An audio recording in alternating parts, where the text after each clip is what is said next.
मानेंगे मैं बैठ रही हूँ सर। आप हमें हमारा काम नहीं करने दे रहे सर, ये गलत बात है सर। ये आपके लिए है सर, आज गांधी जयंती है, कोई छुएगा नहीं, कोई छुएगा नहीं मैम, ये आप लोगों को। नमस्कार, आदाब, सत श्री अकाल, जय भीम, जोहार। मेरा नाम है नवीन कुमार। टॉनिक और पपीता पत्रकारिता के दौर में इस तरह की नौटंकीबाजियों की तमाम तस्वीरें इन दिनों उत्तर प्रदेश के खेतों से सामने आई हैं। इसे मैं नौटंकी क्यों कह रहा हूं बताऊंगा, लेकिन अभी सिर्फ इतना समझ लीजिए कि इसके झांसों में आने की जरूरत नहीं है। इन नौटंकियों पर आपको लग रहा होगा कि पत्रकारों का सोया हुआ जमीर जाग उठा है, वो जनता के पक्ष में खड़े हो गए हैं, वो सत्य के पक्ष में खड़े हो गए हैं, वो लोकतंत्र के पक्ष में खड़े हो गए हैं, वो संविधान के पक्ष में खड़े हो गए हैं। ऐसा आपको लगता होगा। सर आप ये फूल ले लीजिए, आपके पास तो 2 स्टार है सर, बड़े अधिकारी हैं, अंदर जाने दीजिए। आपने देखा कि पत्रकार धरने पर बैठ गए, खेतों में बैठ गए, पुलिस वालों से उलझ गए, अफसरों से बहस करने लगे, लड़ने भिड़ने लगे, तीखे सवाल करने लगे। फालतू की बकवास आप कर रहे थे, आप कैमरे के सामने आप बोलिए ना। और नौटंकीबाजी को सत्याग्रह का नाम दिया जा रहा है। कहा जा रहा है कि यह गांधी का रास्ता है। आप नहीं मानेंगे मैं बैठ रही हूँ सर। आप हमें हमारा काम नहीं करने दे रहे सर, ये गलत बात है। आप गलत बात कर रहे हैं। आपको मैं ये कह रही हूँ, मीडिया का काम है सवाल पूछना, आप अंदर क्यों नहीं जाने दे रहे? 2 दिन हो गए सर, क्यों नहीं जाने दे रहे? कैसे हाथ लगा रहे हैं आप लोग? क्या हो रहा है? मनोज कैमरा बंद नहीं होगा, मनोज कैमरा बंद। तो क्या नौटंकीबाजी से सच की आंखों में धूल झोंकने की इस कोशिश को मान लिया जाए कि पत्रकारिता के अच्छे दिन आ गए? क्या मान लिया जाए कि टीवी की अप्सराएं और दूत अब कमर तोड़ महंगाई पर सवाल करने लगेंगे? मान लिया जाए कि सरकार से बेरोजगारी पर सवाल करने लगेंगे? मान लिया जाए कि अर्थव्यवस्था की दुर्गति पर सवाल करने लगेंगे, महिला सुरक्षा पर सवाल करने लगेंगे? लिख कर ले लीजिए, टीवी के नौटंकी किंग और नौटंकी क्वीनें जब देश चलाने वालों के सामने बैठेंगी तो वो इनमें से किसी भी मुद्दे पर सख्त सवाल नहीं करेंगी। वो पूछेंगी, आप थकते क्यों नहीं? आप टॉनिक लेते हैं क्या? आप थकते क्यों नहीं हैं? टॉनिक वगैरह आप ले रहे हैं? टॉनिक वगैरह आप ले रहे हैं? ये सवाल इस देश की जनता की जरूरतों और जरूरी सवालों के साथ धोखा था। पत्रकार के चोले में पत्रकारिता के उसूलों से ठगी करने वालों की पूरी लाइन थी।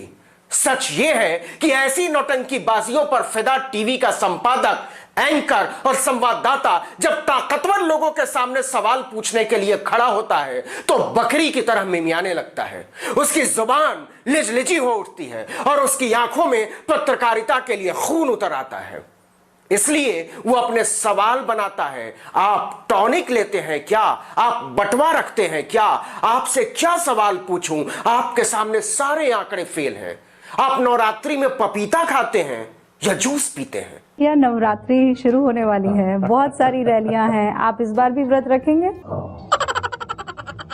एक पत्रकार तो यहां तक गया कि आपके सामने सवालों का कोई मतलब ही नहीं बनता है, क्या पूछूं?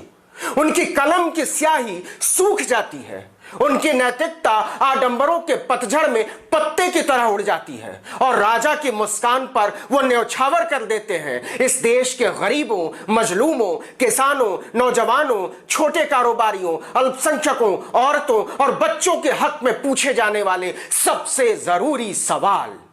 एलेक्सा से किसी ने पूछा, एक गाना है साजन जी घर आए, बोला एलेक्सा प्ले साजन जी घर आए, और एलेक्सा बोलती है कि आएंगे तो मोदी जी। इसीलिए कहता हूं कि उत्तर प्रदेश के खेतों में पत्रकारिता की जड़ें खोज रही अप्सराएं और दूत सिर्फ अपना पेशेवर पाप छिपाने की कोशिश कर रहे हैं। लेकिन इस नौटंकीबाजी के झांसे में मत आना, अपनी अकल लगाना।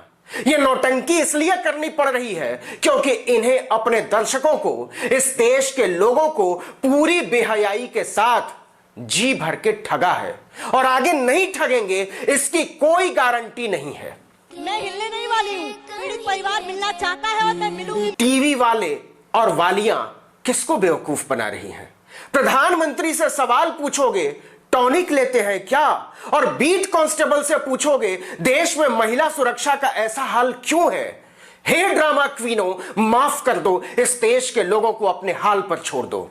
टॉनिक, पपीता, जूस और बटवे पर सवाल करने वाले जब खेतों में बैठकर लोकतंत्र और महिला सुरक्षा की दुहाई देते हैं तो उनकी ठगी और खुलकर बेपर्दा हो जाती है। सवाल आपसे जानना चाहता हूं, देश भी जानना चाहेगा, आप अपनी जेब में पर्स रखते हैं क्या?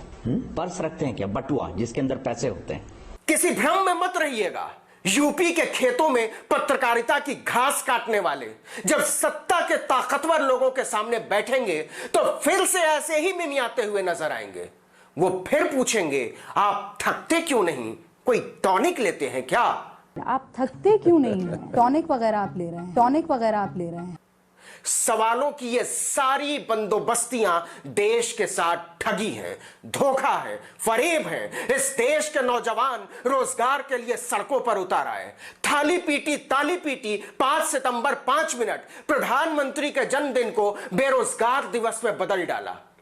क्या आपने देखा कि किसी टीवी वाले या टीवी वाली ने श्रम मंत्री का पीछा करके सवाल पूछा हो कि आप मुल्क के नौजवानों से नजरें क्यों चुरा रहे हैं? आप क्यों नहीं उनके सवालों का जवाब दे रहे हैं? इस देश के किसान अपने स्वाभिमान को नीलाम करने वाले कानून के खिलाफ सड़कों पर आ गए, रैलियां निकाल दी, पुलिस ने उन्हें मारा पीटा, सैकड़ों लोगों के खिलाफ मुकदमे लिख दिए गए। क्या आपने कभी सुना कि किसी टीवी वाले या वाली ने कृषि मंत्री से पूछा हो कि बताइए बिना वोट के आपने बिल को कैसे पास करा लिया? तमाम राज्यों में कानून बनाकर मजदूरों से ओवरटाइम की मजदूरी का अधिकार छीन लिया गया। आपने किसी टीवी वाले या वाली को देखा मुख्यमंत्री को दौड़ाकर सवाल पूछते हुए कि गरीब लोगों के हक पर आपने डाका क्यों डाला? आप थकते क्यों नहीं हैं? टॉनिक वगैरह आप ले रहे हैं? टॉनिक वगैरह आप ले रहे हैं? देश की जीडीपी -24% पर पहुंच गई। हजारों कारखानों पर ताला लटक गया। 2 करोड़ से ज्यादा लोगों की तो नौकरी चली गई। 9 करोड़ से ज्यादा लोग अपने अपने घरों में बैठ गए। संक्रमण से निपटने में सरकार की नाकामी ने इस देश को मशानों और शमशानों के टीले में तब्दील कर दिया। आपने टीवी वालों या वालियों को दौड़ाकर सवाल पूछते हुए देखा कि धन्ना सेठों पर कुर्बान है सरकार, बताइए इस देश के साधारण लोग कैसे जिएंगे? नहीं, कतई नहीं। नए श्रम कानूनों के तहत काम करने के घंटे 8 से बढ़ाकर 12 कर दिए गए। अनुबंध यानी कॉन्ट्रैक्ट पर काम करने वालों को कभी भी नौकरी से निकालकर बाहर करने की छूट दे दी गई। हादसा लाभ और वेतन के अलावा सभी नियमों को 3 साल के लिए मुलतवी कर दिया गया, समाप्त कर दिया गया। आपने किसी टीवी वाले या वाली को देखा मंत्री के मुंह में माइक डालते हुए, धरना देते हुए, तैश में आते हुए, संविधान की दुहाई देते हुए, जनता का नाम लेते हुए? मेरा दावा है नहीं, टॉनिक पत्रकारिता में इसकी गुंजाइश नहीं बनती।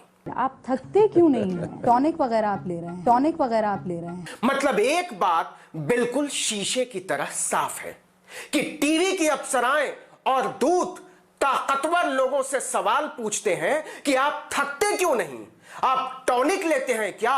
और 10,000, 12,000, 20,000 रुपल्ली पर सत्ता की चाकरी बजा रहे बीट कांस्टेबल और थानेदार से पूछेंगे कि आपने संयुक्त राष्ट्र का चार्टर नहीं पढ़ा क्या?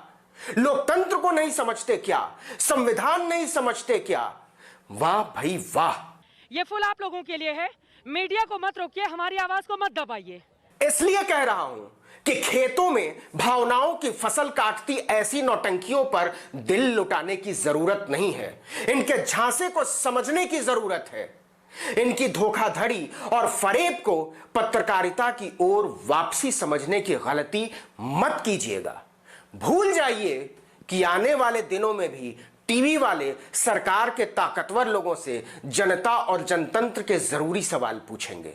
जब भी उन्हें मौका मिलेगा, देश के पाताल में समा जाने पर भी उनके सवालों के मुलम्मे बिल्कुल वैसे ही होंगे। आप थकते क्यों नहीं? आप टॉनिक लेते हैं क्या? आप थकते क्यों नहीं हैं? टॉनिक वगैरह आप ले रहे हैं? टॉनिक वगैरह आप ले रहे हैं? इस वीडियो में इतना ही, लेकिन अगर आपने अब तक आर्टिकल 19 इंडिया को सब्सक्राइब नहीं किया तो नीचे जाकर फौरन कर लीजिए। सब्सक्राइब करने के बाद घंटी जैसी एक छोटी सी आकृति बनेगी, बेल आइकॉन, उसको जरूर दबाइए। लाइक अभी क्या भी करिए। वीडियो के नीचे कमेंट बॉक्स में जाकर लिखिए और हमें बताइए कि हमारा कार्यक्रम आपको कैसा लगा। और अपने दोस्तों, परिचितों, रिश्तेदारों, समूहों में व्हाट्सएप, इंस्टाग्राम, फेसबुक, ट्विटर पर हमारे वीडियो लिंक्स को साझा कीजिए। हमारे अभियान को मजबूती दीजिए। नमस्कार।